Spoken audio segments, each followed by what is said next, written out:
Hey, this is Troy Taylor with the Championship Football Coaches Clinic on Totem Sports. And today is a special day because I have some great friends on here today.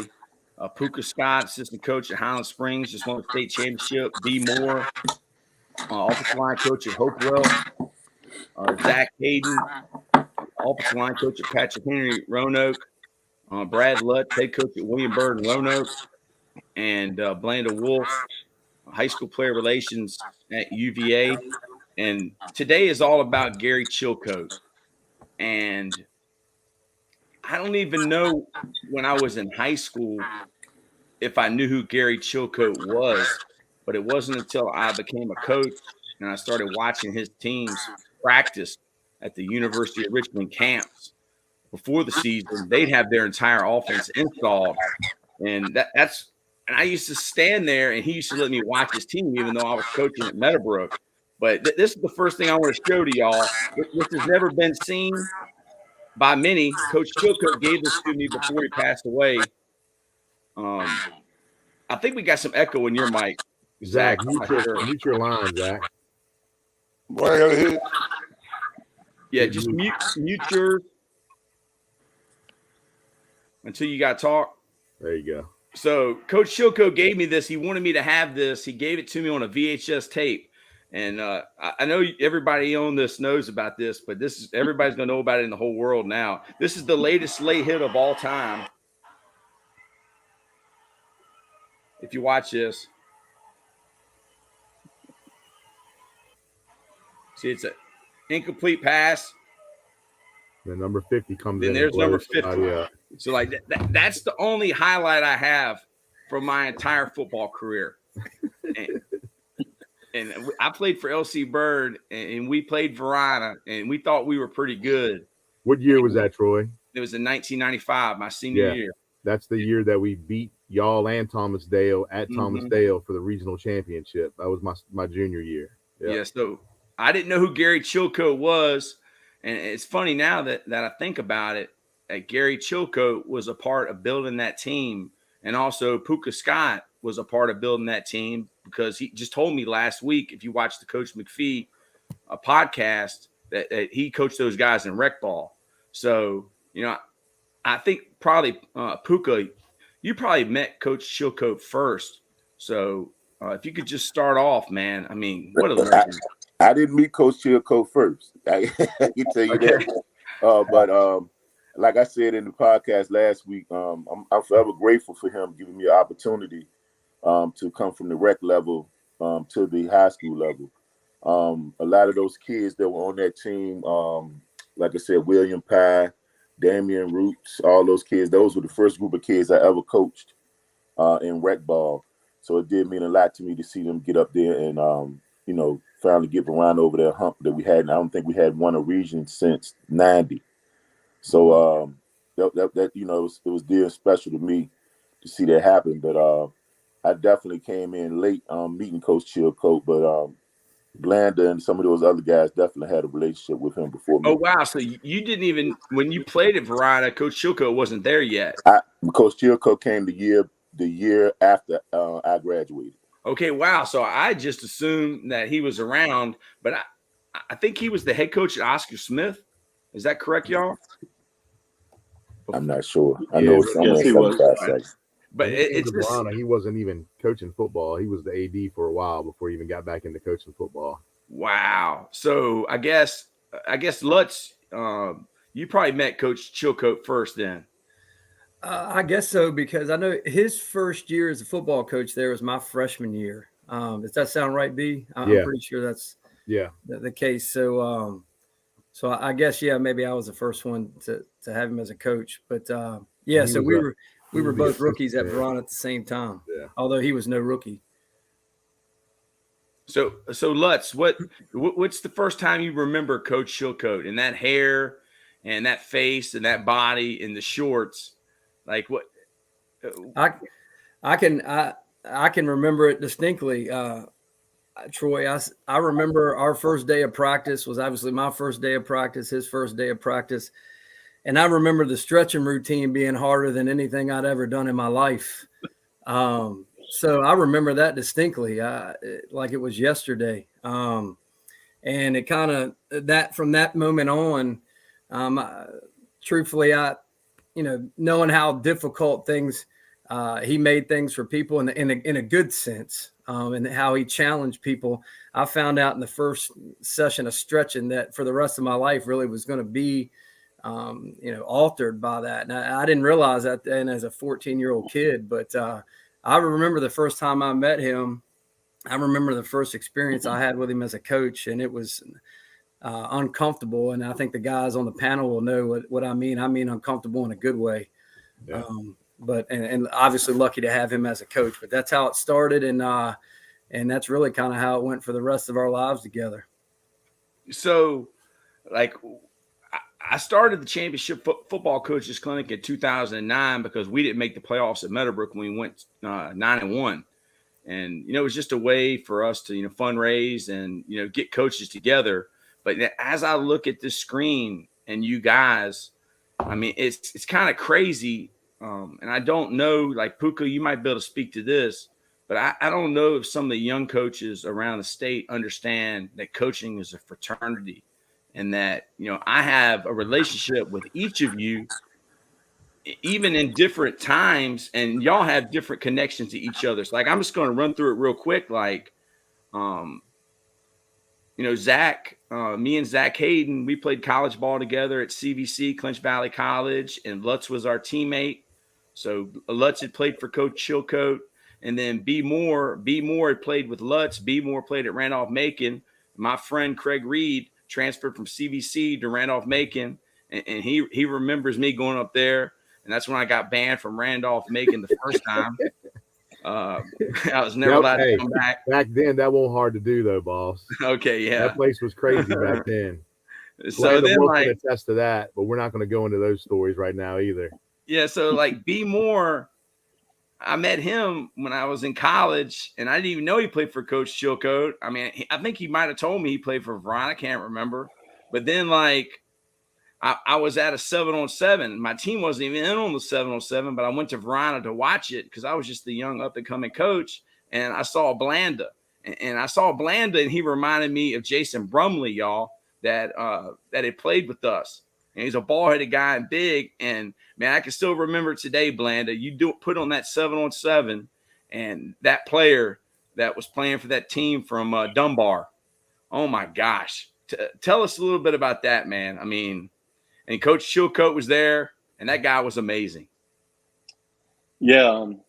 So, yeah, he was lining up, at the tight end spot, and, we had no answer for it. I mean, no answer. I mean, he's just going vertical. And, we were trying to figure out, like, who is this guy? Who is this guy? He ended up, having a really good career at Maryland and then having a good career in the league. What's his name, Puka? Vernon Davis. Yeah, Vernon Davis, yeah. Vernon Davis. I remember. I remember. He was everywhere. Man, it was like, we were like adjusting on the fly, trying to stop him in any way. It wasn't any stopping in him. I mean, this guy was running a 4-5 playing tight end. Man, he was something. And then, like, when I started coaching at Bird, I was JV coach. We played Varina in the regional championship, and we ran into a guy named Mike Robb. And, I mean, he was bigger than everybody we had, and he was faster than everybody we had. And, Puka, he's one of the legendary youth coaches in the area of the Glen Lee Lions, and then he moved up to coaching high school ball at Varina, and then he went to Highland Springs, and they've won 5 state championships. So I've always seen Puka around. He's changed so many kids' lives. So just to start this thing off, y'all, Coach Chilcoat, 1, he changed lives. 2, he helped kids get to the next level, and then 3, he built champions for life.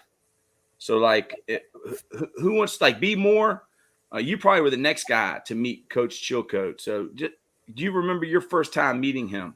Yeah. So Brad was a senior when I was a freshman at Varina, and we grew up in the same neighborhood. So my introduction to football camp was Brad picking me up at 5 o'clock in the morning at my house, blowing his horn, getting me out of bed.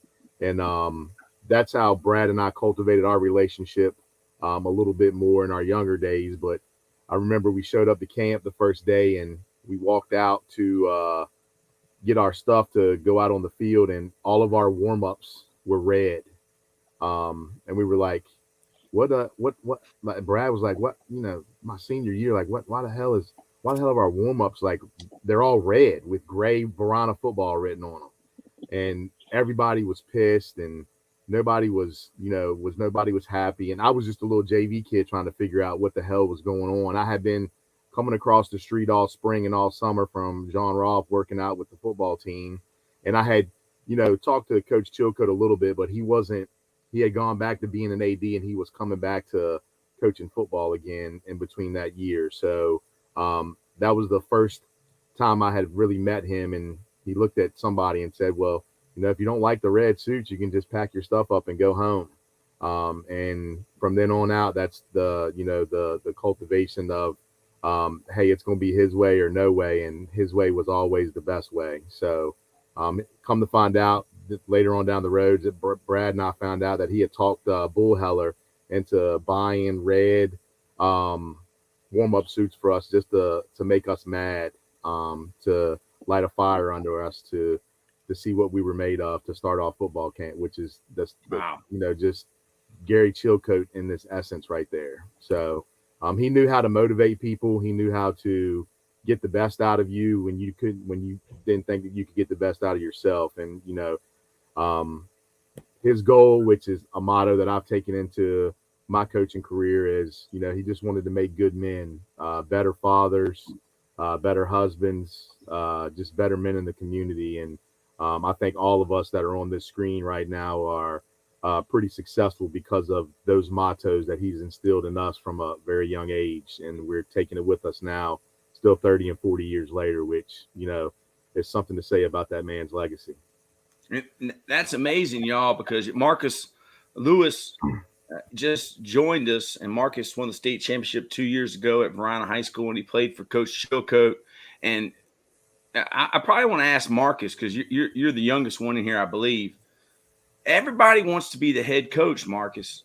Nobody wants to be the assistant coach. I mean, y'all are talking about Coach Chilcoat when he was only the assistant. And I mean, Puka, you're the assistant coach at Highland Springs too. Puka, you can speak on this. Sometimes guys want to be the guy. They want to be the head coach, but they don't know how to be a good assistant coach. So like Marcus, I don't even know if you remember, if you were old enough to remember, maybe you were when Coach was the assistant coach, but what did Coach Chilcoat teach you about being an assistant coach, y'all? Marcus, maybe, and your mic is muted, Marcus. Does anybody want to speak on that? I'll speak up, say something real quick that I know I've said this to numerous guys that I've worked with since I worked with Coach Chilcoat, is I thought one of the best things that Coach Chilcoat could have ever done for us, the guys that coached for him, was he sat us down. I know B and Zach and Blanda and Puka were all on the staff when we did this, is that he basically said, I know all of you guys want to be head coaches one day. I know all you guys want to be guys that are in this game for a long time as coaches, and really gave us all an opportunity to do something within the program under his guidance to really develop us into being a head coach one day. And one of the things I know for me, he let me, work the strength program, which to him, that was his baby. That was the driving force of our program. And I almost felt like I wasn't worthy of doing that. And he certainly wasn't going to let us mess anything up. But with the Zach and Blanda with the recruiting and giving Zach the defense and Blanda the offense and Puka a big role and B coming along and having a role too with us, is that he really got us to where we're at right now. I don't think anybody's sitting in the seat we're in and being a head coach or a state championship coach or a college coach. He set us up. He groomed us for this under his watch. And I know I can speak for the other guys on the panel right now. I mean, we're grateful for that forever. But not all coaches are willing to do that. A lot of coaches try to keep it to themselves and direct when he gave us ownership within the program. And I felt like that was one of the most valuable things he could have given us. I mean, y'all, we got so much to talk about, man, but maybe because he was such a good assistant coach, when he got to be the head coach, it's like Jules Montanar told me the other day about Nick Saban. He asked him, he said, "What is your secret?" And Coach Saban told him on his interview, he said, "Some people can evaluate talent, some people can develop talent, but the greats can do both." So Coach Chilcoat, he could evaluate talent, see what was good in you, and then develop that, not only in his players, but like that strength program. I mean, Varina High School, when I think about their football program, you know, from 1995 until today, y'all hung y'all's hat on that strength program. It's like Nebraska. I mean, Nebraska Cornhuskers and their strength program, Husker Power. I mean, golly, y'all. I mean, what was so revolutionary about what he was doing with that strength program? Well, he was always, you know, one step ahead of everybody with that. You know, he was always researching things. Some of the things you go out there and he's like, "I got something new today." I mean, Marcus was a player at that time, and I remember the guys there looking at us like, "Man, where did he get that stuff from?" But he, you know, he built, you know, tough guys. You know, his big motto was, you know, win every day. You know, win in life every day. If you do that, you know, you can be successful. But, you know, also going back to Coach Chilcoat, you know, he never wanted to be a head coach. You know, Marcus was on the team when we'd gone to the University of Richmond camp. We get back from camp, you know, we played in the state championship the year before. And we get back from camp on the last day of camp, and Coach Bullheller gets up in front of the team and says, "I'm going to step down as head coach." So we're a week before the season. Yeah. And he's like, you know, he said, "Coach Chilcoat's going to take over." Coach Chilcoat didn't even know that at that point. Wow. So Blanda, like, you're from Alta Vista, which is, I'm from Chesterfield. That's the country. It's somewhere west of Richmond. But you went to school at VCU, and I know you worked with the basketball program. So how did you meet Coach Chilcoat? How did this all come about? That, like, I mean, everybody on the screen, we all got a connection, man. I mean, like, Marcus, you played on the teams, and these guys were all on the same staff. Like, Blanda, tell us a little bit about that. I mean, you're at UVA. You've been at the University of Richmond. I mean, it's an amazing story. So, Coach Richardson, you know, was my high school coach when I was in, you know, he was back at Alta Vista, and then he came up to Varina. So I was over at, you know, I was at VCU, and so I came over, you know, to see Coach Richardson over at you know, Varina, and went over to football practice one day, and just started talking to Coach Bullheller and Coach Chilcoat, you know, because I knew I wanted to get into coaching, and I know Coach Richardson was going to hire me, you know, as a basketball coach, you know, once I graduated. So, you know, I came over there, and he said, "Well, what do you got going on Friday nights?"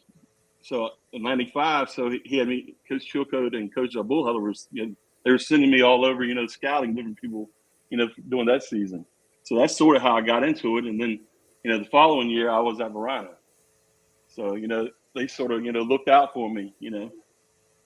Wow. And that's what, like, I feel like there was always been older coaches, you know, the GOATs, you know, Coach Bedwell and, you know, Coach Kane and, I mean, Coach Gary Chilcoat and Coach McPhee. It's like they passed the baton to us.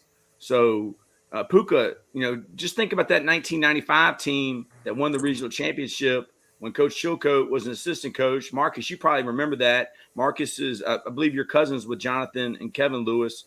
I know Kevin was a freshman on that team, started, played at Virginia Tech. Both of them played at Virginia Tech. Puka, tell us a little bit about those guys that were on that team that played for Coach Chilcoat and rec ball. And, you know, those kids then and those kids now in Glenlee, is there a difference? Before I elaborate on that, I want to say about the strength and conditioning program. Mm-hmm. Coach Chilcoat was ahead of his time. He found a way to maneuver around the VHSL rules, and that man had a hell of a spring in football conditioning program. And we had Tabo Thursday. What was the gym other will be one? packed. Speed Monday. Speed Mondays. And, yep. and it was open to everybody, so it won't break no rules. But I'm gonna tell you what, that you got to think about what he was doing back then. Mm-hmm. Nobody could touch us on the field, man. They was not strong enough to do it. He challenged the coaches. He challenged the kids mentally and physically every day. Just the ab workout on the track, man. I mean, Marcus done been through it. I just watched and coached. But I'm gonna tell you, man, when we put those kids out there on Thursday and Friday nights, it won't no way. It was easy for him, you know. It was easy for him. But going back to the wreck situation, Kevin Lewis, like I said, Damian Roots, William Pat, those the first group of kids I coached. We didn't win the championship, but I knew that once they got to Varina and everything would come together, I figured they would be pretty successful. And I think they might have lost about 5 games, right, Blanda? Say it again. Yeah, I said, didn't they probably lose about 4 or 5 games? The first year, yeah, the only reason they got in the playoffs, they had to play. I think they played like on a Friday, and then had to come back and play Kennedy on a Monday just to get into the playoffs.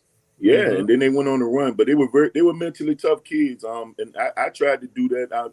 Coaching Marcus, and Rec, I tried to definitely challenge the kids. So when they got there, they were ready for it, man. Alan Michael was just telling me not too long ago. He was like, "Man, do you realize you used to make us crab 100 yards?" I would make them guys crab 100 yards, and if one person knee touched the ground, they'd come back. He said, "Man, we just was tougher than everybody," and that's and when they went up to Coach Chilcoat, and it was just, I mean, he just took it to a whole nother level, man. Like you said, the warm-ups, we would have kids quitting in warm-ups, if y'all remember. Yeah. We would probably have 100 kids out on the track. They want to play Varina football. After warm-ups, they throwing up over the fence and then walking out of there like, the hell with this. And, he was saying, Coach Chilcoat would laugh. He said, they won't be around long. Wow. I mean, but he was amazing when it came to that. And, I mean, he was doing stuff back then that people are just starting to do now. And some programs still aren't doing it. And, it's a definitely a hell of a blueprint that I've taken with me. And I use a lot of stuff that I learned from him through my time in coaching since I've left Varina. And it's all been great. So, yeah, Alex Moody left a comment on YouTube. If anybody's watching, go to YouTube and leave a comment if you want to give a shout out or ask a question. Alex Moody said, "The sleds used to kill us." Now, I remember those wooden sleds. Couches. Anybody want to talk about those wooden sleds? Alex, man, thank you for commenting. I got a little story about that. So we had a kicker, Robert Burke, as a freshman. He probably, I'm telling you, he may have weighed 90 pounds, maybe, as a freshman. I'm telling you, he was, he's a soccer player, and I knew his family and I knew his sister, and they were like, Robert wants to play football. I'm like, well, all right, come on out here. So he comes down there, and it was one of the first days, we're pulling the sleds in the sand. So, Robert couldn't even hardly move the sled. The sled weighed more than he did. The sleds they were probably like 150, 200 pounds. So, he was giving it everything he had, but our guys were had to having to help him. So, I mean, he couldn't. Look at Puka, man. Puka. I remember this, man. And the thing about it, within a couple of weeks, Robert was pulling the sled. So he was like, a kid, it made something out of him, So yeah, those sleds are. I mean, Marcus can talk on those too. The sleds, yeah, they made me. Yeah. We used to dread Speed Monday. Those sleds was something else. But honestly, it made us who we were. And I'll bring it back to the program now. We got away from it for a minute, and now we still got them same sleds. Woody put his little touch on it. So for me, man, it means everything just to bring that back and see the kids to go through it. And Markel right here beside me, he was laughing at the same thing because he said he graduated with the kid y'all talking about. But that sand pit was like no other. And honestly, that helped us, I think, get over the hump and just winning it, bringing that back. Trying to get the sand pit to be like a beach now. So even if I got to come out my own pocket, I want to bring that back because putting kids to that now, man, it's like they're not even used to, some of the things that we did coming up. And like I said, Puka said, rec ball helped us be able to deal with Chilcoat. it was kind of easier for us as we got up there because our rec coaches was just so great with mentally preparing us for what we was going through. And then I think the difference too, us seeing the program at a young age, it's different now. Growing up, I played through Varina Rec through my whole life, and I look forward to being out there. So I was at every game, I was at the practices, just seeing what they went through to already be prepared for it. So it was just something that I know us coming up, just looking forward to it and just wearing that gold helmet, honestly. Yeah. So yesterday we did a show on culture. And I mean, everything y'all are talking about was that Varina culture. And John B. Gordon III there, he was our basketball coach at Meadowbrook, and he went on and got into administration. And now, I mean, John B. Gordon has been so influential in my life. And now he's the superintendent of Suffolk County Public Schools down in the 757. And I mean, this guy's just a great leader. And when he told me something, y'all, that all administrators should listen to. When I became assistant principal at Lucille Brown, he told me, Troy, the teachers are like your players. So you got to get them on your side. And Coach Chilcoat, he built that culture, and he got you to be on his side. Now, Zach, you're in the middle there, Zach, and me and Zach, we played college ball together with Brad, and I can't remember too much of the particulars, Zach. I know your mic's on mute, but you wanted to move up to Richmond. Some stuff had happened at Patrick Henry Roanoke, and I contacted. I don't know if I contacted Chilcoat or Brad first, or you contacted Brad, and you wanted to come up here to coach, and you came up here for a weekend. Y'all were doing a camp. And y'all had that big defensive end. The one that played, I think at Wise, played offensive line. That was a bunch of people, man. Y'all always had great players. But Zach, talk a little bit about your relationship with Coach Chilcoat and how that all came about. Excuse the mic, it's going to be stacky, but one weekend, it was about Memorial Day, you had called and told me there was this camp in Richmond.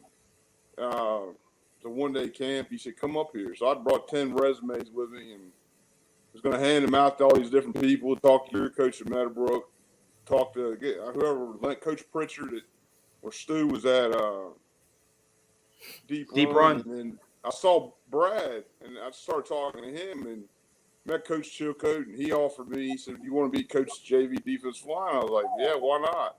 So I went home and interviewed a week later and moved to Richmond 2 weeks later, and kind of the rest is history. And it's the best decision I ever made on a whim in my life. I met my wife, got 3 kids, got to coach football at what I felt like was the highest level possible in the state of Virginia, and got to be around. I always wanted to coach a player that went to the NFL or went to a big college, and sure got to do that at Varina. And,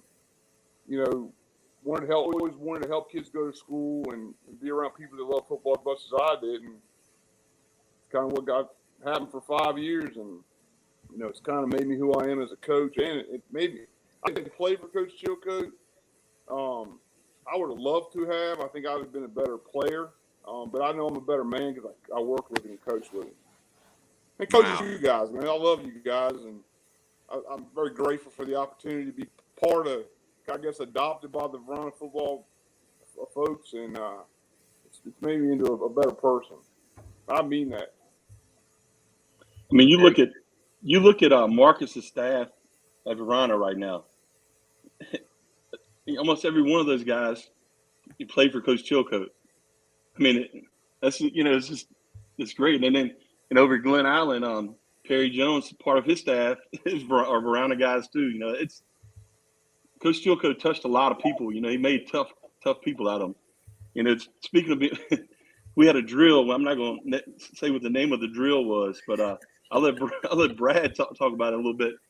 Man, you couldn't do that drill nowadays. You'll get yourself in trouble. But he'd line up the team, and it's like a machine gun drill. Boom, Yeah, boom, boom. But I'll let Brad, the name of the drill. It was named after a player that we had on our team that we were trying to make tougher.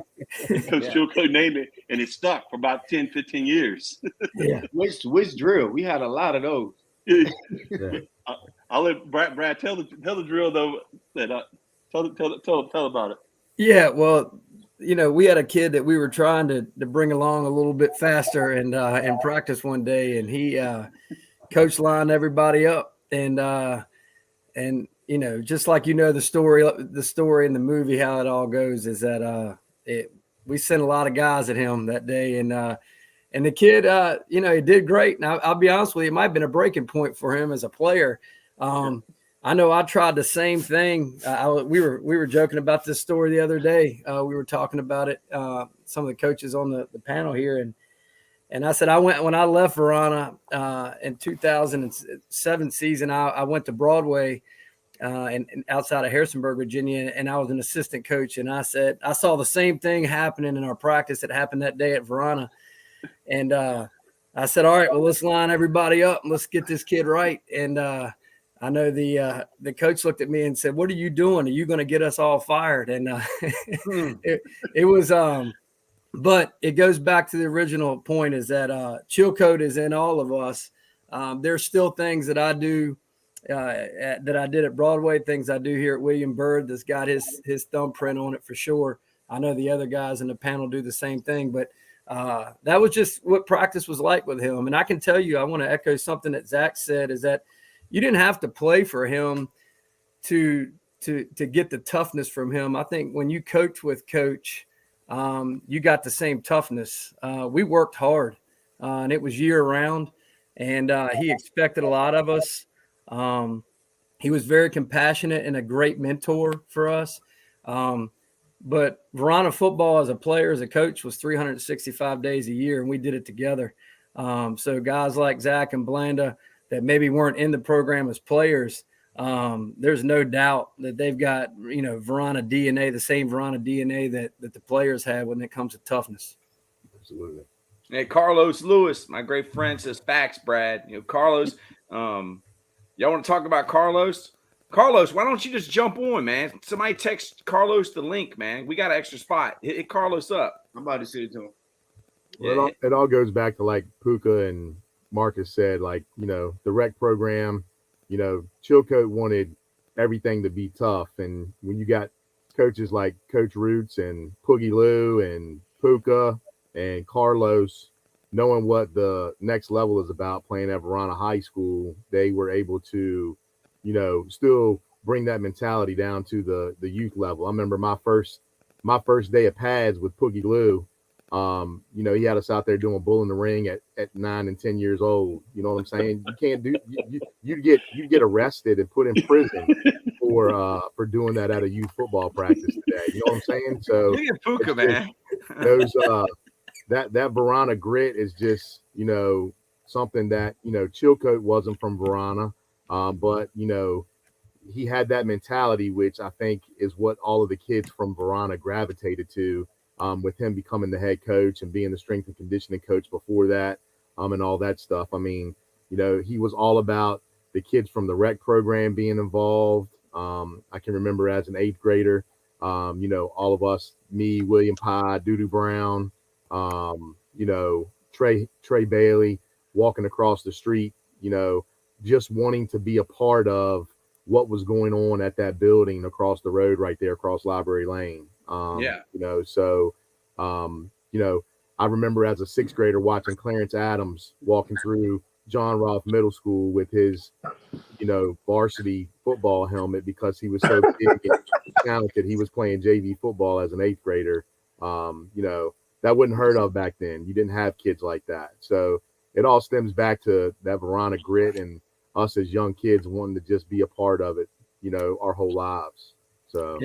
And Troy, I got to chime in because Alex Moody keeps messaging, and I'm gonna tell you what, man, that brings back some good memories seeing him pop up. But I'm gonna tell you, we had some really, really good football players at Varina. You can name the names for it's a paper trail forever. Guys played in the NFL, guys that played in big time college football.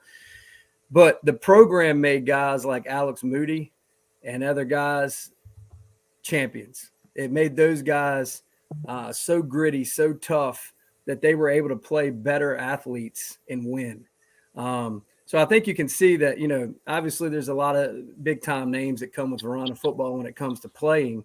But there are a lot of guys that were in there like the Alex Moody's and the Jacob Fowlers of the world, who, because they were part of that program and had that grit that Chilcoat instilled, they were able to be regional champions and go on and play in college football. Yeah. And Alex Moody posted on YouTube, Chilcoat practices were tougher than my college practices. For sure. I agree. Absolutely. Hey, Carlos, thanks for coming on, Carlos. I appreciate you. Thanks for the invite. What do you got to say about Coach Chilcoat, Carlos? He influenced me as well as a coach. Watching him at practice, working with him every day, seeing how he interact with the kids and building their toughness. I had to watch him one day at practice break my son down one day, and I'm like, oh my God, he gonna kill my son. Not saying, but he made my son a man that day. I watched him push my son to become a football player, and he had a great senior year.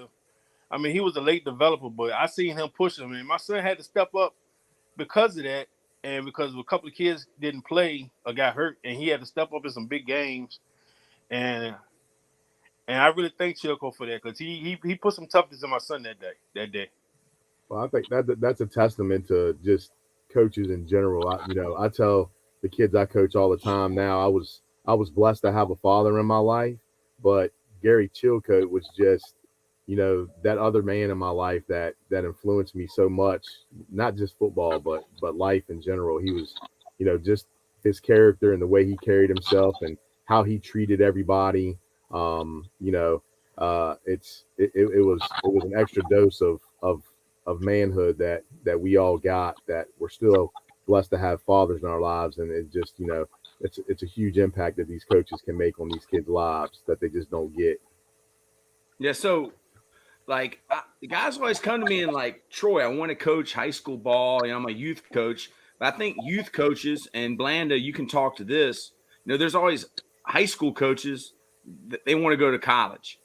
But there would be no college football without high school coaches. And Gary Chilcoat is one of the greatest coaches probably in the history of Virginia. Blanda, coming from the high school level and going to college, how did that prepare you? And have you seen many coaches on the college level that had the gift like Gary Chilcoat? Well, the one thing that, as a high school coach, it teaches you to do everything. You're the trainer sometimes. You're the nutritionist sometimes. You're the strength coach sometimes. You're the Uber driver sometimes. So when you get to college, you got somebody doing each one of those things, and multiple of those people. So, college makes it's a little bit easier, and that's a little bit. And the stress can be worse, but if you're not winning, but the things that being a high school coach, it teaches you every part, everything. I remember for 1 year, Coach Chilcoat had me. Well, actually, it was Woody. He had me and Stu Brown sweeping the locker room every day.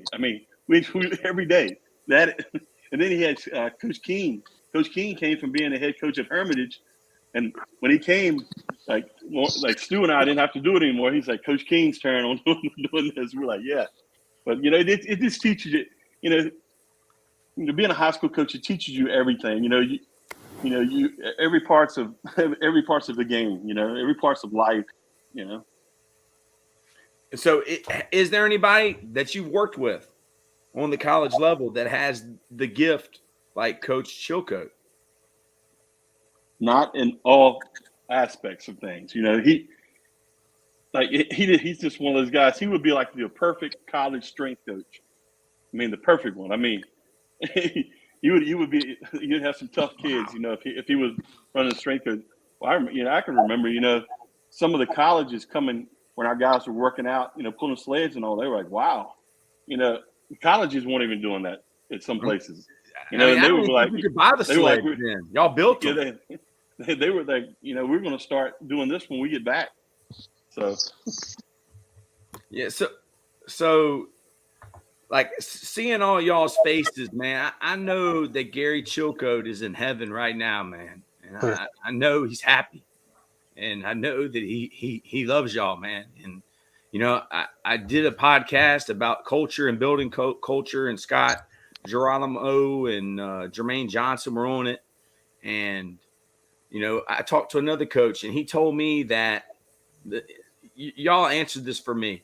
The coach was telling me that he had a kid tell him, "You don't understand me. You're not where I'm from." I mean, did a kid ever say that to Gary Chilcoat? And why did they not say that? Because the coach was like, "Well, I look different than my players, but it's bigger than that, y'all." So who wants to speak to that? Like, why would a player never say that to Gary Chilcoat? I can speak on that. Chilcoat, we've actually had something similar to that happen, and Coach Chilcoat told me, he said, "That's why I got all of y'all around."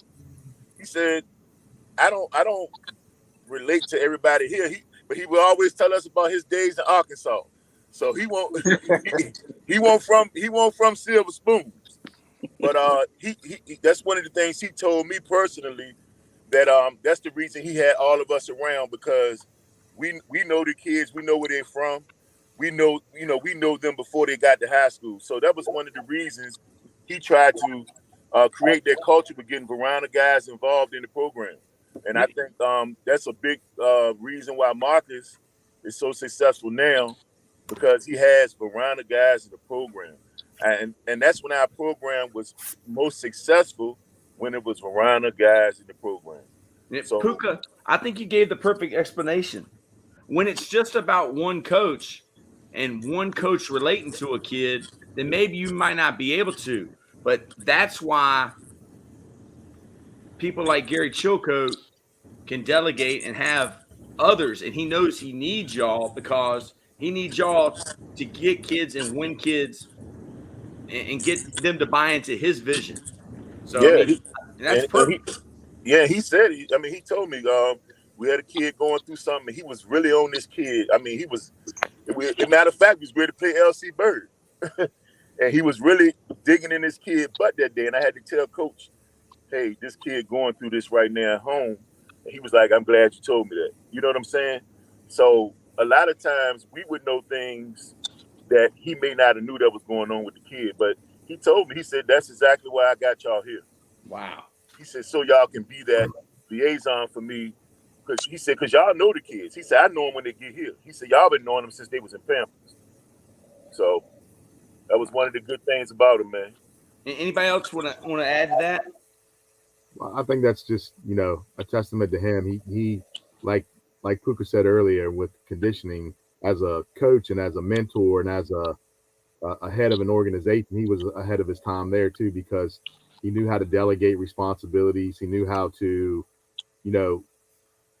I wouldn't say Chilcoat was a control freak. He liked to control things, but he let his coaches coach. He let, Brad and I coach the offensive line. He let Zach run the defense. He would step in and he would make suggestions. He would talk to Blanda about the offense, but he would let his coaches coach, and he would listen to his coaches when they came to him with stuff. And I think that just makes a huge difference in any type of organization that you're trying to build up, man. And I think a lot of people could use that as a great example. And for me to hear y'all speak, because I didn't get to coach with him, so I was just only a player with him. But it was more so we had conversation when he used to see me. So it's interesting to hear y'all say the things about him as a coach, and I think me being coached by him, it helped me be who I am as a coach, to where I delegate a lot. And I think it was more so with him, he trusted in y'all. And I think that's the biggest thing when you start hiring people, and you hire within far as Varina guys. We all knew how Varina football was, and the trust factor easy, and it make the program easier. And then speaking on Puka, and that was the conversation I'm having with my staff now. Like, I'm only one person. I can't know all the families. I can relate to everybody on my team because I'm from Varina, and majority of them look like me. But as far as for my coaches to be better coaches, I told them, I say, for each position, you have to get to know these parents and what's going on in the home in order to impact these kids on the field and off the field. And for me, Chilcoat, he made us be a family. I know we talk about the grit and the mental toughness, but for my 4 years, it was a family across the board. We did everything together. We swam out the summer practice, the morning practice. We ate. We went to CC's Pizza, some of them old restaurants that was open. And I think on the field, it made it easier for us. trust each other. Everybody did their job. We motivated each other. We weren't jealous of each other. Nowadays these kids are totally different. And I think that helped the program get to where we was at as well, just far as winning. I ain't lose much in my 4 years at Varina High School, but it was a family atmosphere. We loved each other. We took care of each other, and it was a village. And I think he created all of that as well, not just that grit that we talk about, but when you playing as a family, you're going to win football games. So I keep saying this in all my podcasts, but everybody needs to go and watch Mike Smith from the Hampton Crabbers talk on the Kirk and Bird show, and he talks about his assistant coaches, Alvis Mann, and I can't think of his name, the baseball coach there that just passed away. He said that his assistant coaches, they had three things, and this is what like great programs have. First of all, they love the school, and they love the kids, and they love the game. And if your assistant coaches have those three things, you can be great. So, like, not all y'all were from Varina, and I didn't even play for Coach Chilcoat or coach with him, but I love him because he told me some of the best advice on an interview. Troy, don't talk too much because I talk too much, you'll say something they don't like. So, that's young coaches want to be a head coach. He told me on the phone, don't talk too much, Troy. So, Blanda, assistant coaches. All of y'all that are head coaches, you're assistant coaches now. What Coach Chilcoat did with his assistant coaches. Can that be replicated on the college level? That you love the school and you love the players and you love the game, or is it just that somebody? No, I think it can be replicated there too as well. I've been fortunate to be part of a lot of good staffs. But, the staff we had at Varina, we just had a good time together, we're best friends, we went out at night. We did all kinds of things together, it made us all, who we are today, and Coach Chilcoat used to give us a hard time sometimes about it, but all of us were tight, and, we go see our guys play on the weekends, at different colleges. It was a football family, and the whole school at Varina was like that.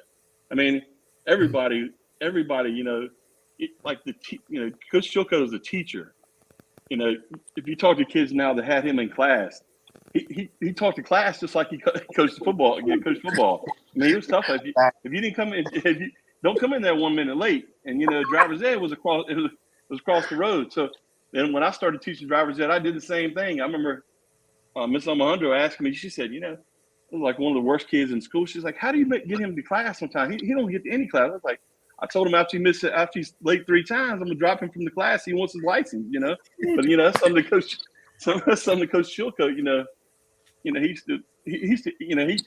he was hard on everybody, but it made them better people the rest of their lives.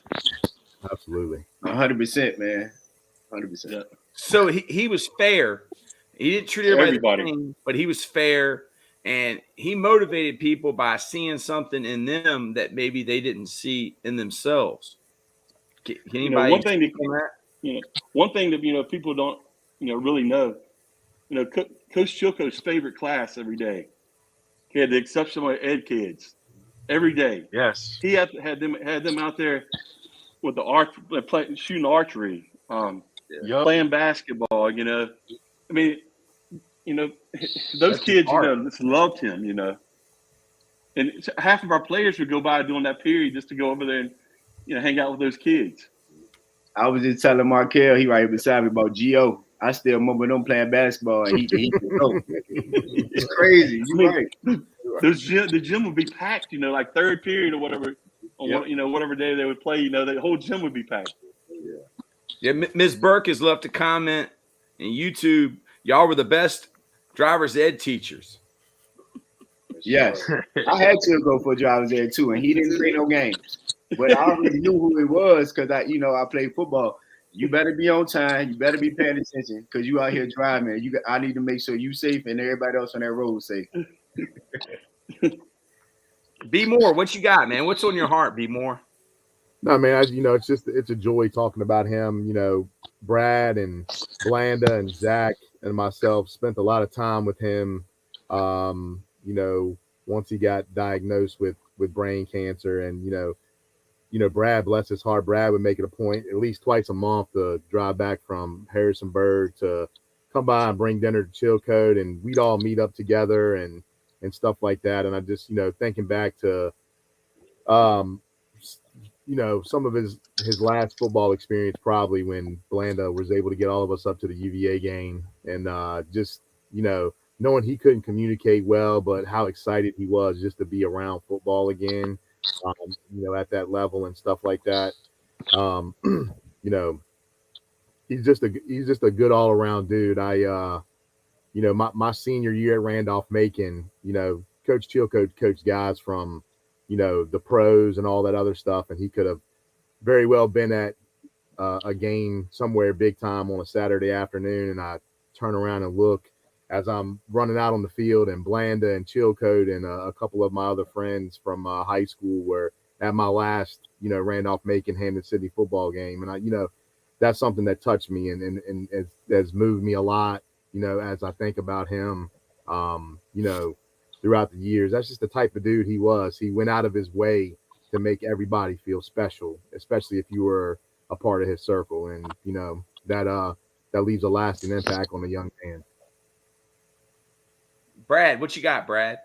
Yeah, it's funny. Listen, it's great hearing B tell that story. Is that I got a similar story when I left Varina after we won the regional championship in 2006, and I certainly wasn't because I was unhappy. I mean, I cried when I left that place. I missed Varina dearly, but I wanted to get closer to some family where my parents were living out in Harrisonburg. And when I took the job as an assistant for the 2007-2008 season at Broadway, 2009, I was named the head football coach there. And I guess at that time, Coach was actually at Highland Springs, I think, with Coach Johnson. And, as a first-time head coach, we were playing, I think it was Liberty Bedford. I think they were ranked 8th in the state.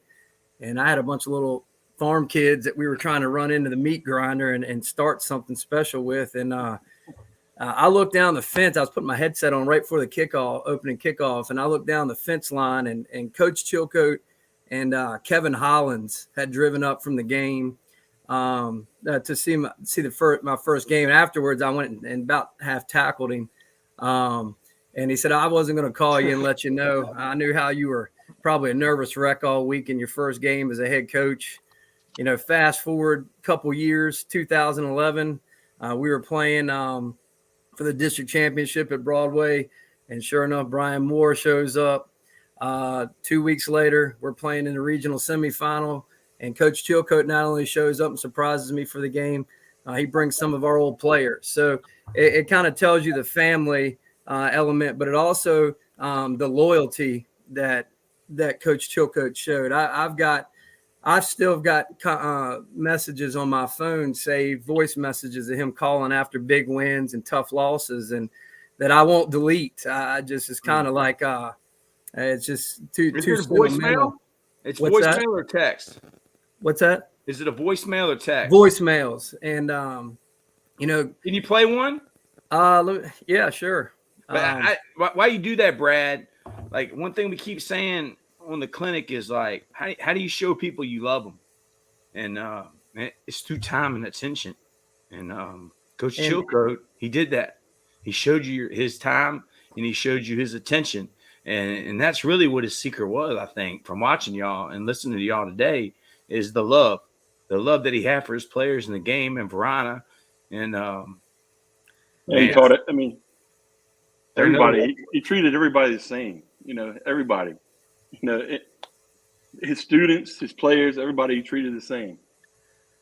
Troy, I've got it on here, but for some reason the volume is not very loud. I can barely hear it. And I can tell you it was September 9th, 2017. We had just gotten beat by Sharando High School.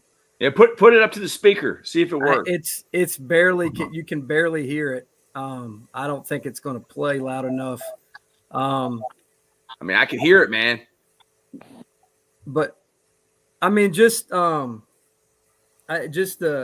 the things that he, after he got sick, I felt like the time that we started to spend together as a staff, it was even sweeter. And, I don't want to get too sappy, and I'm going to try not to get, too emotional, but, Coach Chilcoat was one of those guys that I kind of felt like he would outlive us. I just felt like he was a guy who was always going to be around. He took great care of himself. He cared about his body.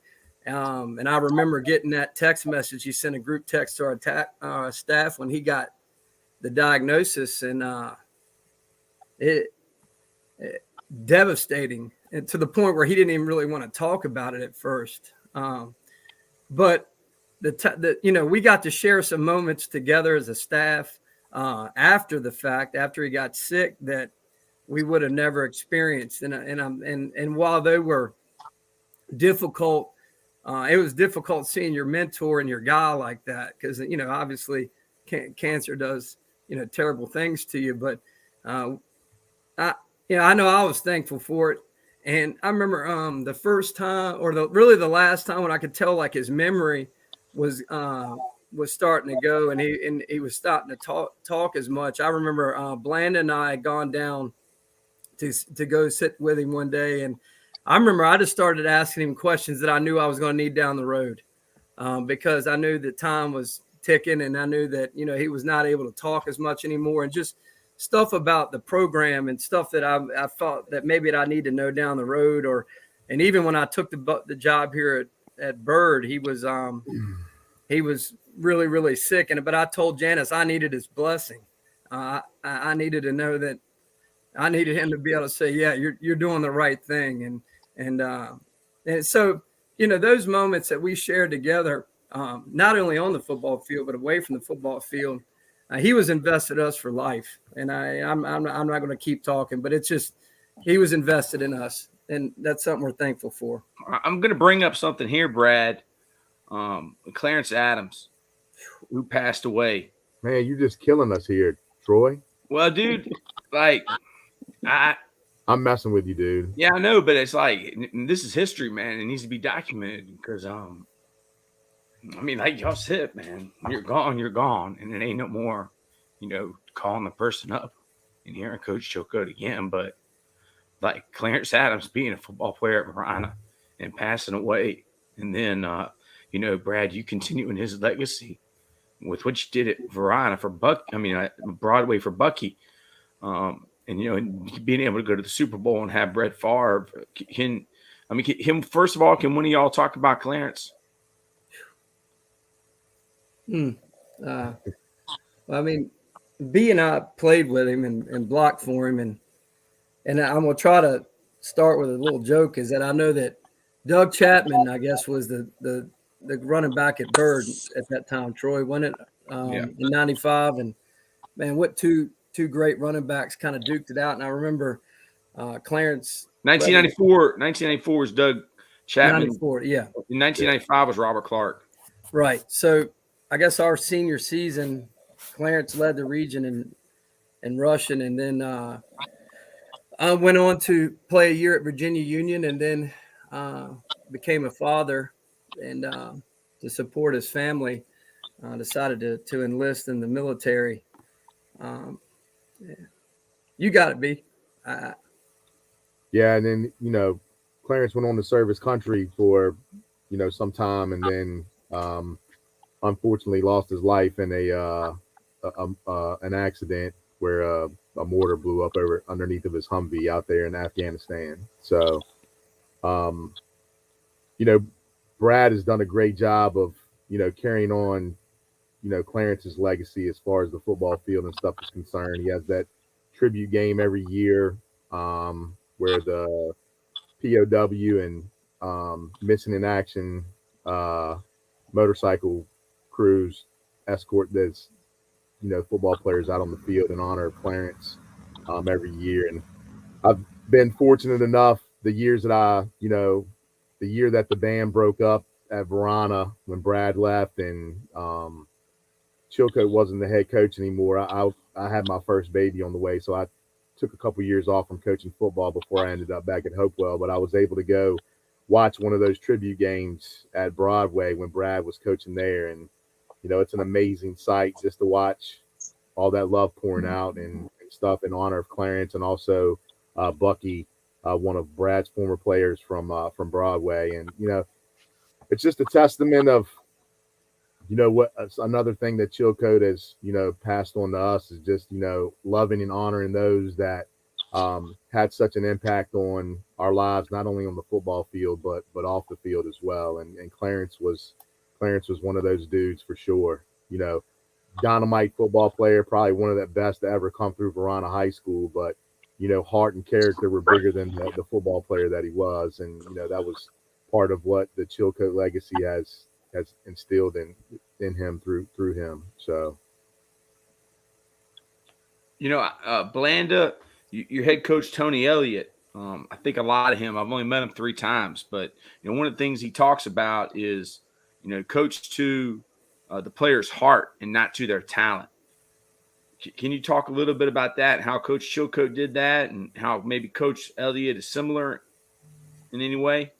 They're a lot similar. Like I said, I've been fortunate that, the coaches that the head coaches that I've worked with, all of them have a little bit of the same mentality. Treat everybody the same way. Treat everybody the same way. No matter who they are. Treat the janitor. I got Money Mike in our facility, just like you're going to treat the athletic director, just like you're going to treat the president. That goes a long ways. With building a program. So, yeah. I mean, I think they go a long way in life. Honestly, when you look back at all of us and the people that Chilcoat, touched as far as being in Miranda football program, we're successful in life.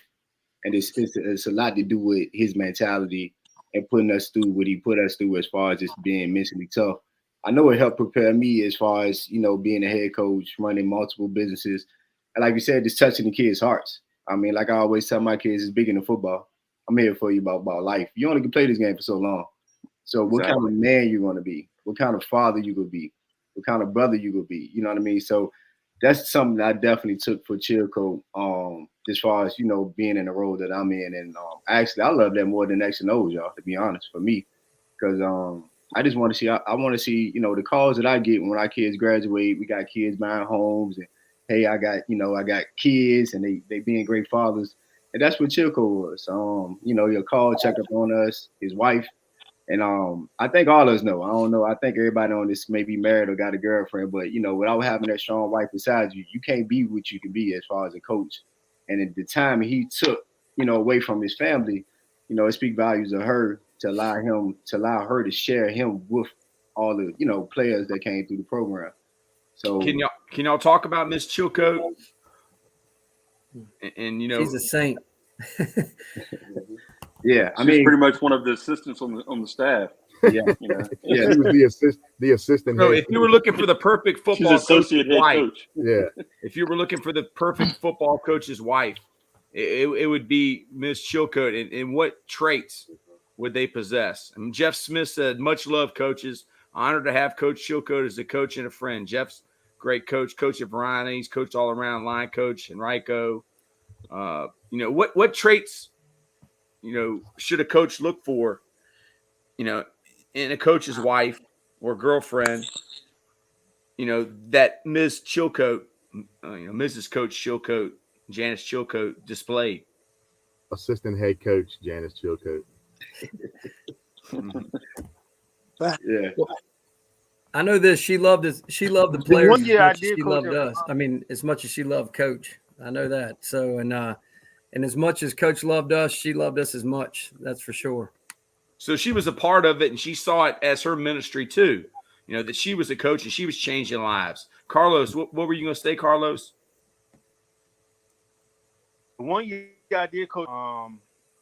The AD messed up my paperwork or something, and Miss Chilcoat for Christmas gave me out of her pocket from that season. That was big because I was going through a lot. But Man, she did that for me. Thank you for It's sharing no that, big Carlos. at the time. Yeah, they were like the dynamic duo, man. And I mean, Brad and Zach, and I can't speak for the other guys on this channel that aren't on our group text message, but Brad and Zach and Bland and I, we have a group text with her where we talk at least once or twice a week, if not more. She after Chilcoat passed away, probably like 6 or 7 months down the road, she took all the time to go through his stuff and called us to the house and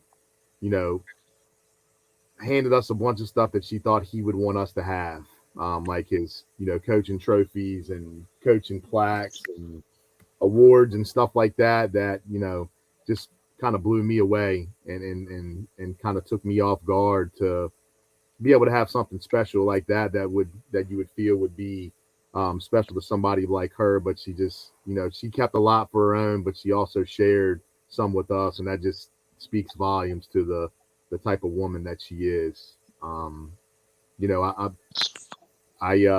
met my wife when I was coaching at Varina. My wife is from California. She has no sports background. She still to this day, after being married for 15 years, has no clue what the offense and defense is about on football.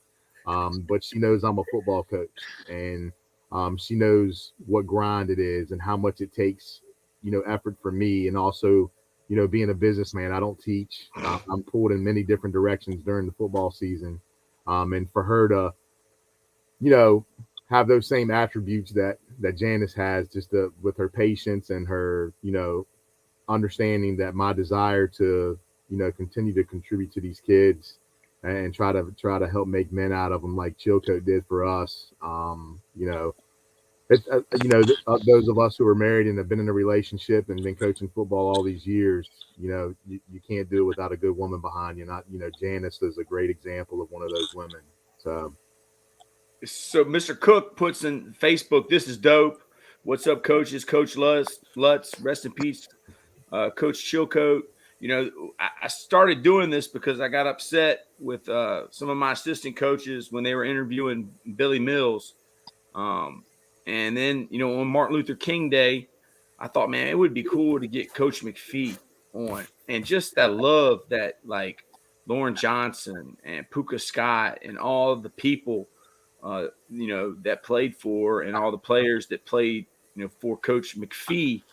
I was like, man, I got to do another one of these. So then Brad, talk a little bit about that, Brad, how this all came about, the Coach McPhee podcast. And well, I'll be honest with you, Troy. I stayed up until 1 o'clock the other morning watching the one on that you did with Coach McPhee. I loved it. That was a time period you guys kind of encapsulated a time period of football that I experienced. And coaches all have alliances. We all network. We all do things together. We all appreciate each other. We all respect each other. But some people's circles are smaller than others. And I think Coach Chilcoat, while he was willing to help anybody, he had a pretty small circle. And I know Coach McPhee was in that circle. So I think when I saw the stories, and it was great listening to him, it made me really think about Coach. I'll be honest with you. And I remember him and Coach McPhee talking a lot and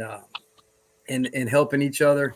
So I thought, what better way to kind of pay tribute to Coach. I know that, anytime somebody that inspired you, leaves us, it's the more we talk about him, the more he stays around. So I thought, talking to you, Troy, and kind of being inspired by what you did with Coach McPhee and listening to his stories, I thought it'd be great to get the band back together and talk a little bit about Coach. I thought it'd be a fun idea. I appreciate you bringing us all together. Yes. So, like, I tell my students this because I still teach World One, ancient history, up to the Renaissance. History's changed. It used to be written down. It used to be stories that were told from generation to generation. And, when people die, the stories change, or either, they go away. And hopefully by doing this, Coach Chilcoat, who had such an impact on us, his legacy lives on. Zach, you've been quiet, Zach. What's on your heart?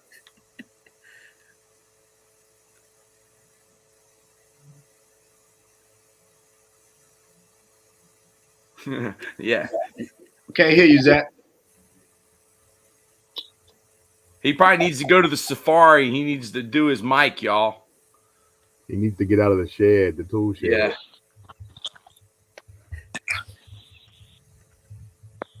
Yeah, he definitely does. Blanda, where are you at right now? And what would Coach Chilcoat be saying about your little trip that you're having, your fun, and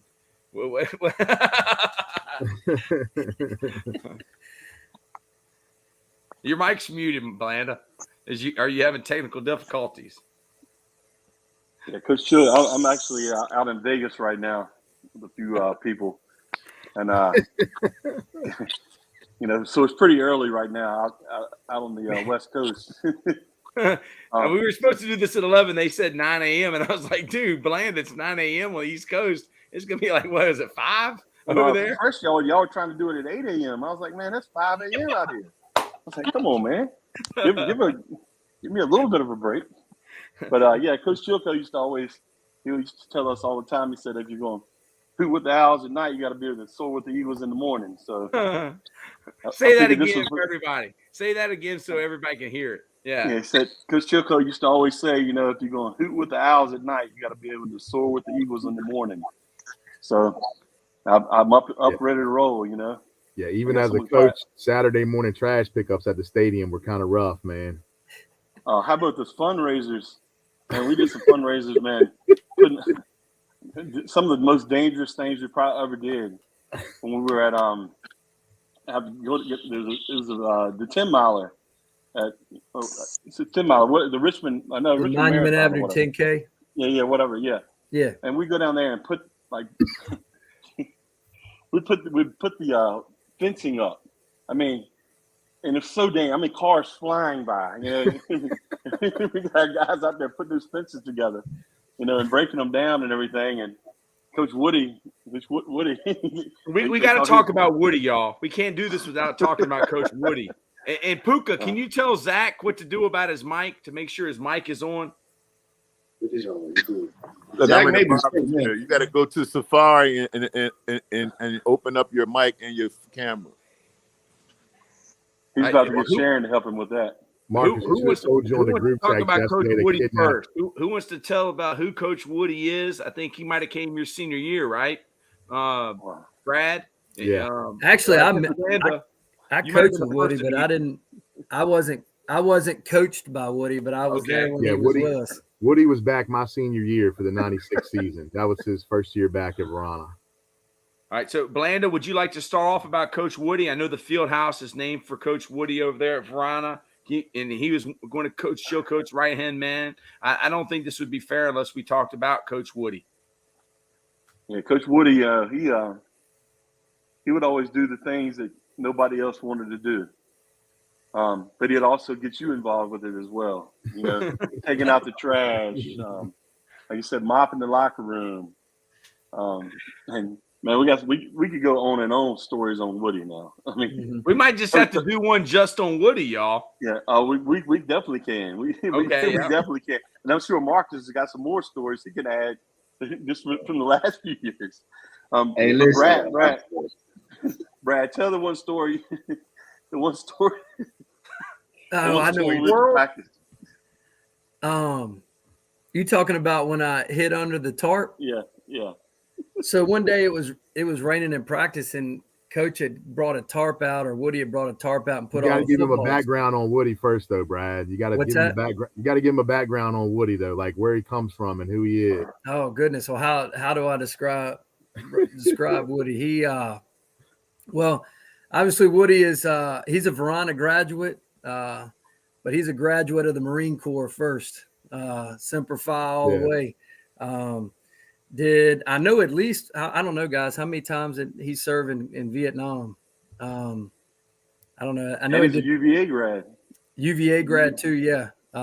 Teacher, Marine for life. That's one thing he always told us, is once a Marine, always a Marine. But I had hid underneath the tarp where they had the footballs that were being kept out of the rain. And everybody said, well, just when Woody comes over there, just jump out and scare him. And I did that, and I thought that was going to be the last day we had Woody. because he jumped back, and I'm fortunate that he wasn't carrying anything sharp or explosive, because that might have been my last day. But no, that was one of the many stories. And Woody gave us a lot of hard times, but man, we gave him a lot of hard times, man. But he was a part of the family and a big part of it too. Yeah, and he got another is. one. Marcus was on the team when this happened. So we're playing Atlee for the regional championship. Atlee beating us early in the year. They beating us, I think, 7-6 or something like that. They beating us early in the year. We fumbled the ball like the first 2 plays of the game, and they scored touchdowns. So anyway, we're getting ready for Atlee, and everybody's like, "Where's Woody at?" Nobody could find Woody. So we're out stretching and everything, and here comes somebody full camo, painted up and everything, ripped his shirt off, and it said "Raw" on his shirt. His chest said "Raw." So we figured out he was painting himself. He painted himself because he always would say "War." He painted himself in a mirror, and it showed up back. Instead of it saying "War," it said "Raw." But yeah, it was regional championship week, man, and Woody he'd always have something motivational that he'd have some stuff written on the ground out in front of the field house. We're like, "Woody, what is this?" I mean, always painting crooked lines on the practice field and the game field. I mean, Coach Chilcoat, who he's by the book and he's very, serious. I mean, I'm pretty sure he had a joking side, but to have a guy on his staff like Woody, who's, very different from him, but brings a different element to the team, can y'all talk about that? Like, that's leadership. You got to have people like Woody around you that are a little crazy because they could do things that you can't get away with. I mean, well, let's not get it twisted. Woody put Coach Chilcoat in his place plenty of times. Okay, so tell me about that. What was their relationship like? Every year, Woody would quit at least one time. At least one time during the year, he'd come in and say a couple of curse words to Chilcoat. He said, "All right, I'm done." Couple hours, he'll be right back. Can anybody talk about their relationship? I mean, so he would quit on them, but he'd always come back. We're just gonna have to do one just on Woody, y'all. So Zach, can you talk now? You're muted, buddy.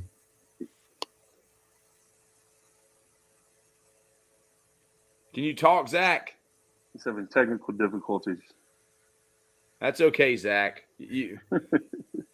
Puka said you need to go into Safari app on that iPad and check the mic. Make sure the mic and the camera. So we've had some comments, y'all, and I'm going to let each of y'all tell one last story about Coach Chilcoat that needs to be documented, y'all, because this is history.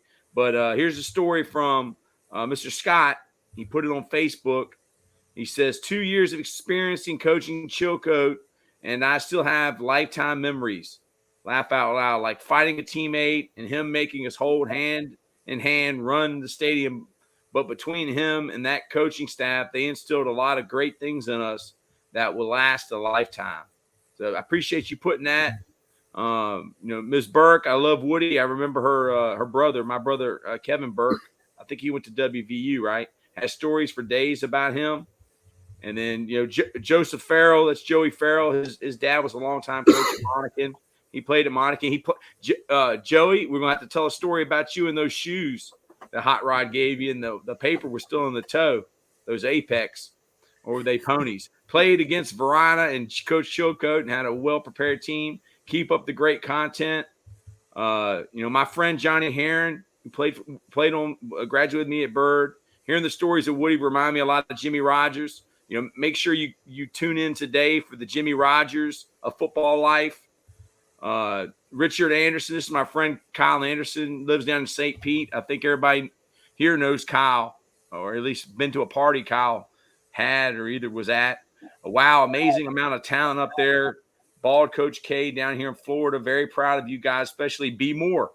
Haven't seen him since I was living in Charles City, and we work out at the YMCA. That is Kyle Big Daddy Anderson B. Moore, and he is a part of he's a part of Totem Pole Nation now. Gotcha. He handles the wrestling portions. So we'll start off with B. Moore. One last story about Coach Chilcoat that you think, or something you want to say about Coach Chilcoat. We'll let everybody go. If Zach can get his mic right, he can be in too.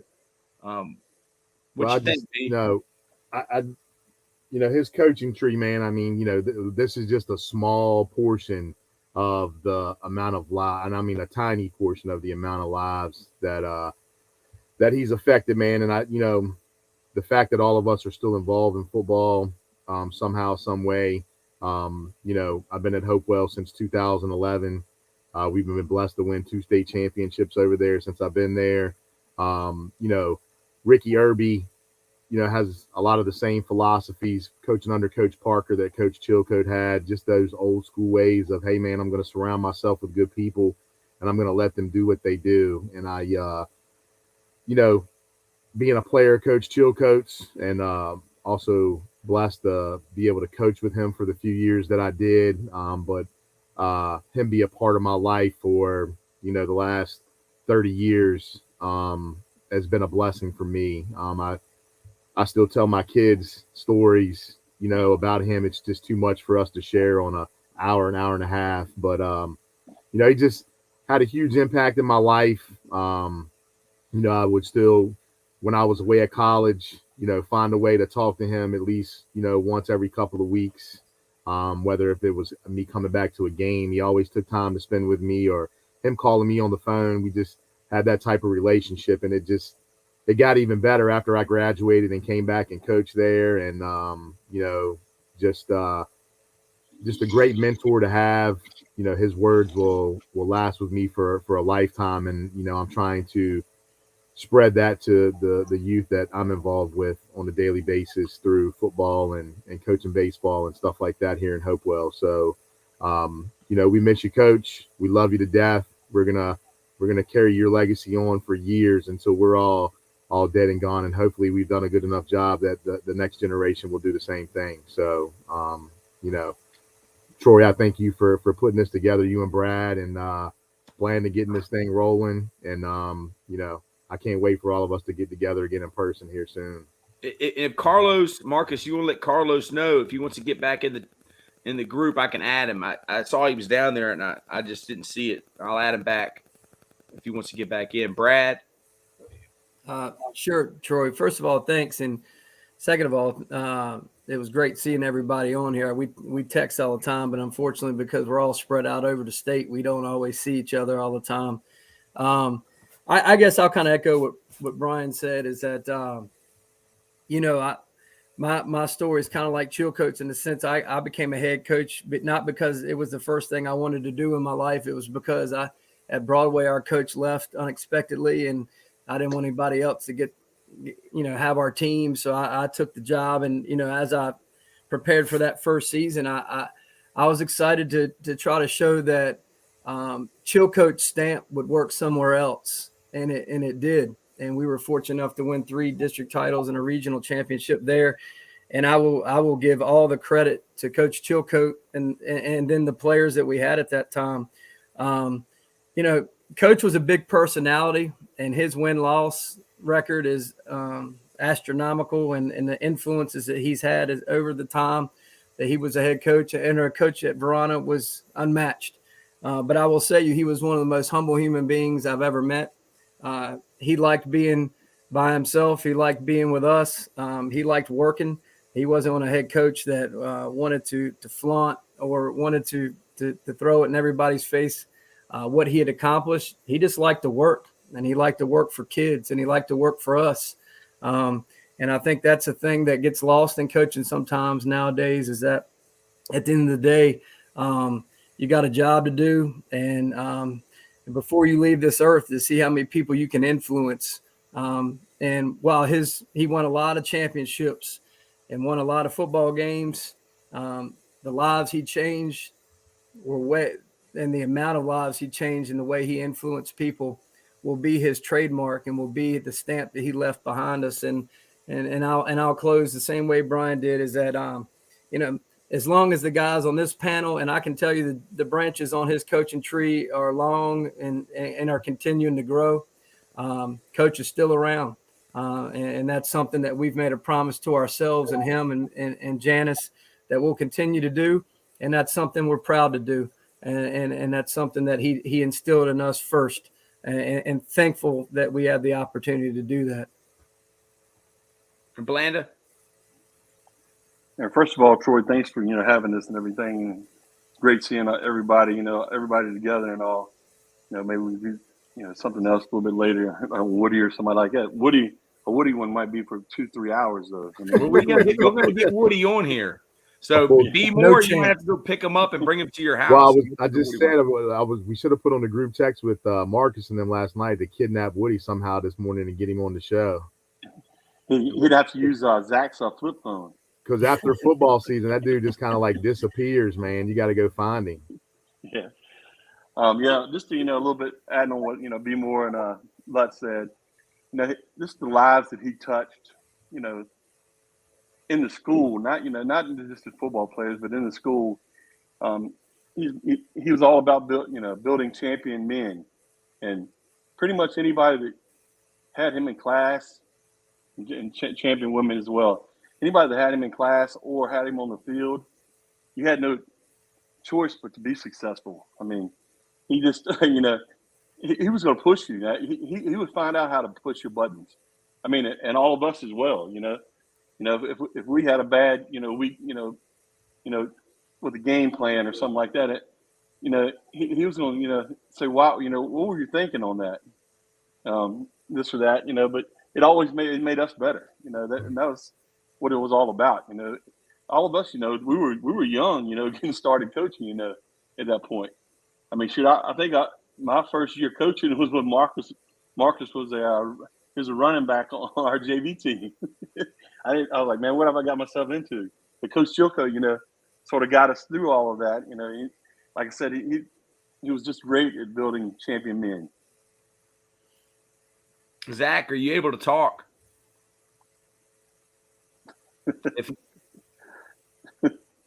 Is it working now? Yeah. There we go. Buddy. There he is. Hey. You've been holding out, Zach, the whole time. Nah, I ain't been holding out. I just got no technology. I'm technically difficult.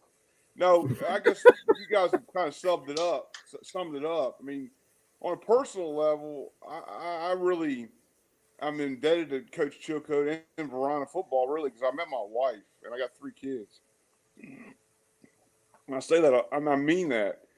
Coach Chilcoat and other people at the school, but they wanted me to go out with my wife, and I was too stupid to do it. But here we are, however many years later. And he outkicked his coverage, y'all. He did. I could almost tell a story on that one too, but I'm not going to. Me and Uncle Blanda had to play matchmaker in Blacksburg that weekend, man. He put B More now on the couch. Dude, you won the Super Bowl, Zach. That's what it feels like. Yeah, you got the Heisman trophy. He made me a better man, and I can wholeheartedly say that. I've always needed somebody to check me personally and professionally, and there's not many people that are able to do that, and he was the person that could. And he's probably one of a very few that can do that. I've had trouble working for other head coaches because I just think I know more than them. They get on my damn nerves. But him, he always knew more than me. He kept me in line, and he gave me opportunities that I probably wasn't worthy of, like being the defensive coordinator. He came up to me one day and said, "You're going to be the defensive coordinator." I'm like, really? It was hard to mess that up because we had 9 kids go play Division I football. So if you screw that up, you're really an idiot. But he gave me that opportunity, and it made me a better coach, a better person. And I really appreciate that.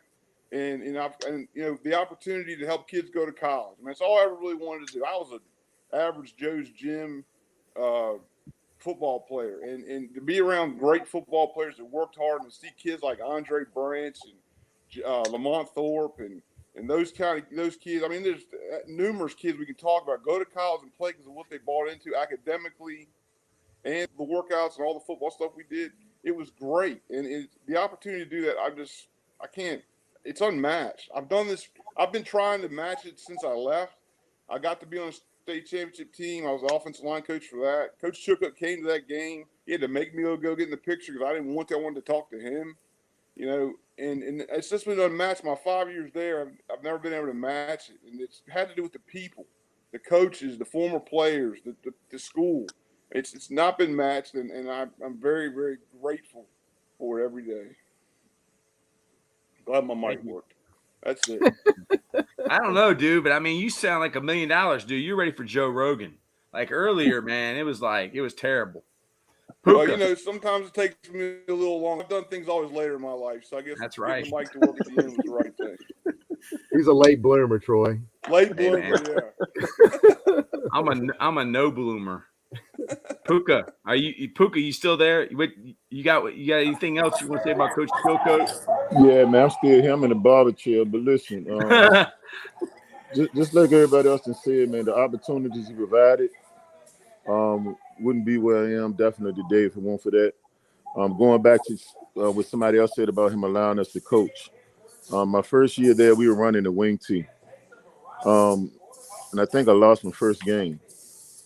I hadn't lost a damn football game in 4 years, so it was tragic to me. And I went to Coach Chilcoat. I said, Coach, can I run something else besides the wing tee? He looked at me and said, as long as it works, you can run it.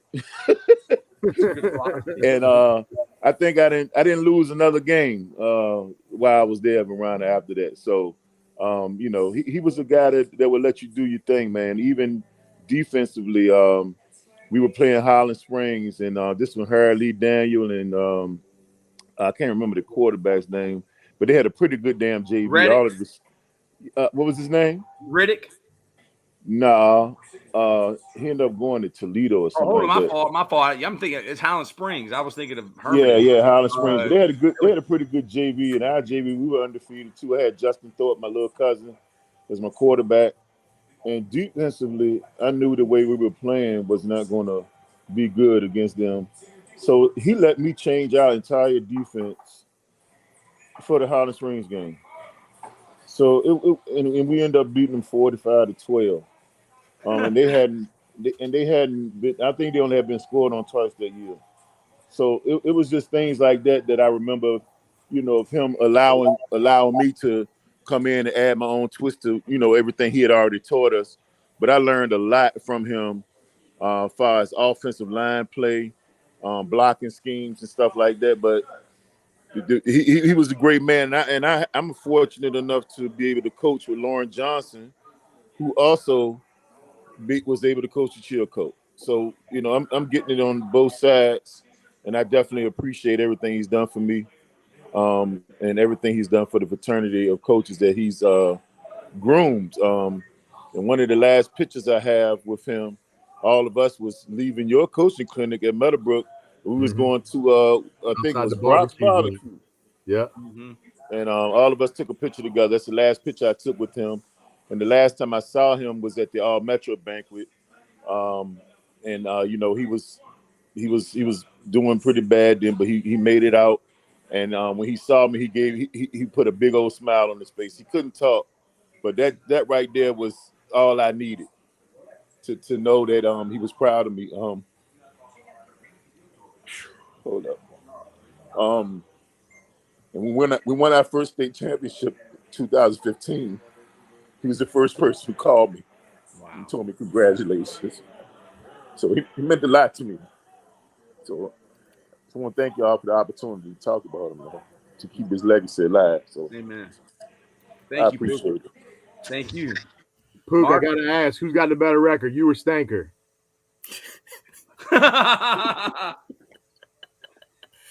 I think Stanker only lost one game in like 12 years. Puka, you got to listen, man. Who's got the better record, you or Stanker? But Puka was on the staff, though. Hey, one other thing about Coach Chilcoat, I was just thinking about this, you know, the discipline that, you know, he brought in our guys. Yeah, talk about that, because everybody always talks about discipline. Yeah, so our last regional championship while I was there, 2006, we're actually, you know, running. Coach Chilcoat wanted us, you know, go back and run the wing tee. So the first game of the year, we're running the wing tee, and we're playing Garfield, and Davon Morgan, our quarterback, breaks his leg like early in the game. I was at the game, and so Justin Thorpe was our backup, and you know, he was taking a summer school class, and he was like, you know, I'm gonna get an A in the class, and he said, well, if Coach Chilcoat made a deal with his mom, he said, if you don't get an A in the class, you're not gonna play the first game. So we went into halftime, you know, hadn't moved the ball at all because, you know, we lost our quarterback. We had to move Dante Boston, the quarterback, which is Dante and Justin are both on Marcus's staff now. So, you know, we were drawing stuff up in the dirt. I mean, like trying to figure out, you know, because, you know, Dante had gotten 0 reps at quarterback. So, you know, we're just trying to figure out what we're going to do. And we get in there at halftime. We're like, you know, should we get Justin dressed right here in the second half? And we all looked around. Coach Chilcoat said, absolutely not. He said, I'd rather lose this game today and teach everybody, you know, a lesson in life. You know, and he did. He taught everybody a lesson. After that, we won 11 or 12 straight, you know, with Justin, the quarterback. And, you know, it was just, you know, just one of the stories of the discipline, you know, he instilled in you. And I'm sure Marcus has got plenty of those as well. Yeah. Ms. Burke said, I remember my first time at Speed Monday. He told me he wasn't going to take it easy on me because I was a girl. Laugh out loud. I was there every Monday. That made me a stronger basketball player. Rest in peace, Chilcoat. All right, Marcus. I mean, it's kind of the same with me, with like where everybody else speaking about him, man. I just learned that he just installed so much into me. And as far as now, just me listening to y'all, me looking back how I handle my team, it's the same way. I mean, I'm definitely not him, but a lot of what he did for us, I installed in my team, and I try my best. Like the discipline part, like what you said, man. He'll sit down T. Rogers. That was one of our best players on the team. Oh shoot! He did not care. And I was he won't gonna let T play. And we're like, Coach. If T comes out there for like 2 practices, he starts on Friday. But nah, I mean, I just appreciate everything that he did for Varina as a whole, what he installed in us as becoming men, and just the discipline and the mental toughness. I mean, it's just why we are who we are today. And you know, I'm hoping that I can just continue that. You know what I mean, with the kids that's coming through the program. It's a little different generation, but I'm definitely making sure I install a lot of them great things that he did for us. Anybody else got anything you want to close us off with? Troy, I will add one last thing, man, before we close out. As I know last year we started the first annual Gary Chilcoat Memorial Lineman Camp out in Roanoke, and I think we had 26 schools there, and we really kind of created not just a way to keep Coach's memory alive. We donated all the money to the Cancer Society in his name, and then actually got some of the old staff together. B came out from Hopewell and Zach. They brought players, and we had players here at Byrd, obviously, and it was a good time. I'm not doing it as a promotional thing, but it was one of those things that I thought was kind of neat that we could do together. To talk about Coach a little bit, and B did a fantastic job telling the campers. I think we ended up having, I don't know, B, what was like 120 or something like that, kids there. 120, 150 kids, yeah. And told a great, tribute to Coach. And so that kind of stuff is still things we're trying to do, man. And there's a lot of people in this world that are unforgettable, but Gary Chilcoat is not one of them. Yeah. I mean, excuse me, I messed that up. There's a lot of forgettable people in this world, but Gary Chilcoat is not one of them. He is still in us. Yeah. In your coach's clinic that you have coming up, I mean, that is also a great legacy to Coach Chilcoat, because nobody loved clinics more than Coach Chilcoat. Nobody loved studying the game and learning. Like you said, he'd always have something new. So, talk a little bit about your clinic for everybody out there watching, Brad. We're going to have a clinic on the 25th, but I'll be honest with you, Troy, I appreciate that you doing that, but I really want to keep this about Coach, man. We're going to, if anybody wants to hop on Twitter, they can probably find it somewhere, a link to it, but we're excited to have some coaches down. But today, make sure we close it out the right way with talking about Coach, and I appreciate it though, Troy. Yeah. So Alex Moody says, much thanks to all the coaches this morning. An amazing tribute to an amazing man. I think about him and his legacy and, what he did for me as a young coach. And I'm just glad we were able to do this. And this is what it's all about right here. And, hopefully this will be seen for years to come. It can be watched by coaches all around the 804 and all around the state of Virginia. So I just want to say thank you to all of y'all. Man, what a goat, what a legend. Let's finish with this. Coach Chilcoat, every single game wore the same thing, and it didn't matter what temperature was or how hot or cold. And be more. Have you stuck to this tradition? I absolutely have, man. I'm usually in a pair of shorts most of the time. If I'm on a football field, I am in a pair of shorts for sure. Usually a hoodie or something like that. We've been blessed to be playing into December for the last couple of years. And it gets a little chilly out there, but yeah, Gary was always in a pair of shorts, khaki shorts or workout shorts or something. And, I think Brad and I have done a pretty good job of carrying on that tradition. I give guys on our staff hell all the time when they show up in some sweatpants or some long khaki pants. And I'm like, man, it's football season. We're supposed to be in shorts. So that's a running joke everywhere, but absolutely. I try to carry that tradition on. Yeah, we got a bunch of guys saying stuff. Alan Taylor, good stuff. Chilcoat made everyone a better person. Mr. Cook, them shorts was a must. Then Pete, I believe he's on y'all staff, isn't he? Yeah, Pete's our D-line coach. Yeah, shorts year round. That's Kyle Anderson giving a shout out to Johnny Herron, and then there's Pete again. So anybody else carry on that tradition? Brad, you wear shorts every game? No doubt, man. No, it's non-negotiable. and that's it's almost like Coach Kane wearing a tie on the sidelines. In his dad's legacy, wearing a tie, y'all wearing shorts. Carrying on that legacy and that tradition. Anybody else with the all shorts crew? No, I ain't built like that. Yeah. Why did he do it, y'all? Why did he do it? I ain't gonna lie. No, we're talking about a man that wore shorts, during a football game. No, Coach Chilcoat wore shorts every day of the year. I remember when I was a kid or a young coach, I saw him at Chesterfield Mall, and it's like December, and the guys got shorts on. So this was just not a football thing, was it, Blanda? Nah, it was snow on the ground. He had shorts on. So what was the deal? The first time I saw him in long pants was at graduation. He was a beach dude, man. He loved the water, loved the beach. That man had shorts on against Highland Springs in, was it 2005 in the Mud Bowl? Oh, man. I had on overalls, 2 pair of pants, and I had mud in my underwear when I got home. So, it's not a football thing for this guy. He had on shorts. He was a coach. He dressed like a coach. He lived like a coach. He was a coach 24/7, 365. Even when he was at the mall, he looked like a coach. He was a coach, man. This is all the time, y'all. People watching, shorts all the time. Oh, here's my great friend here.